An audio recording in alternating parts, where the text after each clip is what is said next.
It's Dave from the Redneck Garage. Well, today on the Jeep TJ project, we're going to be working on the adjustable control arms. I spoke to Mitch, my buddy over at Rough Country, and we talked about whether it needed them or not, and he said, absolutely! So he sent me a set for the front, so we're going to be installing those. We're going to tackle the top control arms first, and then we're going to go to do the bottom ones. And by replacing the control arms with the adjustable ones, it should give us a lot more articulation and adjustments on it as far as the alignment goes, and it'll look super cool. So let's get to work on those. So if you remember from the last video, I was putting all the steering components on, and one of my buddies from the Pabst Boys sent me a message saying, hey, I think you got one of those parts backwards, and sure enough I did. Let's take a look.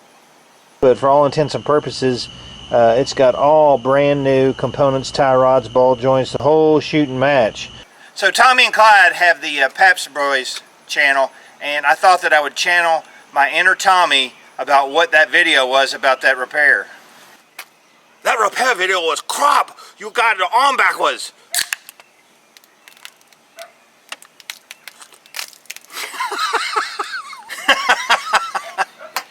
Thanks for the reminder, guys. If you want to check out their channel, I've got a link down at the bottom of this video for the Pabst Boys. I enjoy watching them too. Thanks, Tommy and Clyde. So let's get back to working on the Jeep. Alright, cool. We got the Rough Country suspension system. This is one of the upper arms, and I've got the instructions here, so we're going to read those because that's important. And we're going to see what it looks like getting these put on the Jeep. Alright, so here's the instructions for the Rough Country upper adjustable control arms. And Mitch gave me a little tip. He said make sure that you grease it really well on the ball. There's a ball that goes in here, and here it is right here. That goes inside this arm assembly. And we're going to follow the instructions and put them in. He said, but make sure that you use some good synthetic grease on there, and that will make them last a lot longer. And that's about with anything. You grease it up, it's going to work better. So we're going to go ahead and get that part put together before we put the rest of the A-arm together. Okay, so we got the clip ring in there. Then we're going to put our washer in. Awesome. And then you've got your two bushing halves here that fit together. You can see that they'll only go really one way correctly, like that. So let me get some grease, and we'll get ready to put these babies in. We're going to use some synthetic Mobil 1 grease on the ball there.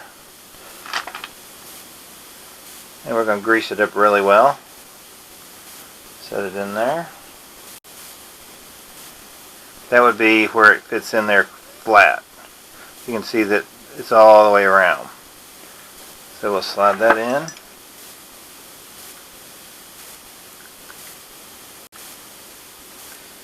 And then we got our screw here. That basically just goes on. And that's one side of it. Once you got your nut in, you're going to tighten this down until you feel that your bushing has pressure on that right here. Right? And then you're going to set your Allen key in here. And basically that keeps it from backing out. So we'll go ahead and install the Allen key. Once you get your Allen key installed, you can kind of see that groove right there. We're just going to tighten up the Allen key until it goes into that groove, and it sets that from being able to rotate out. And that's basically how you put the end together. The hardest part really is that clip, and I had to finagle it around. It was a pain in the butt. But, okay, so our Allen key's tight. We'll install our Zerk fitting in the middle, and this end's ready to go on.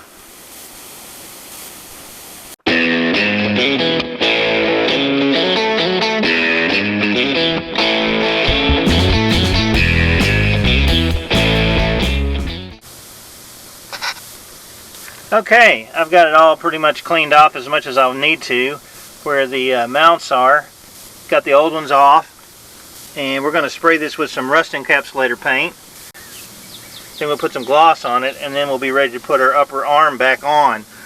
In the instructions is take everything off, but I'm trying to do it just one arm at a time and see if we can get by without taking everything back off that we already installed. And it looks like that's just going to be fine.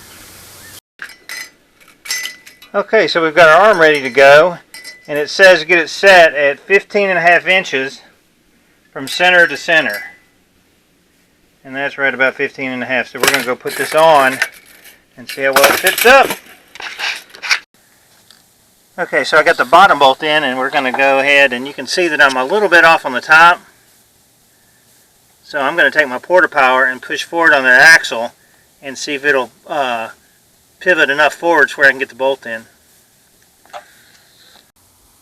With the porta power, I was able to nudge it just that one last little bit to move it forward. Now I got to get a nut for that one. But the arm is on. Awesome. Now we'll have to do the same thing over on this side, and the upper arms will be installed. Yay! I did have to cut the nut off of that side over there. It was just too rusted on, and these things will always spin that little thing. So once I got the nut cut, I was able to remove it, and we got the new one on. Super. Okay, awesome. So we got the control arms on the top. Now we got to do the bottom ones. That'll be the next video on the Redneck Garage. We're going to go see Mark about the engine. I'm super stoked about how the front end's coming together. It's looking really good. I'm David from the Redneck Garage. Keep turning wrenches.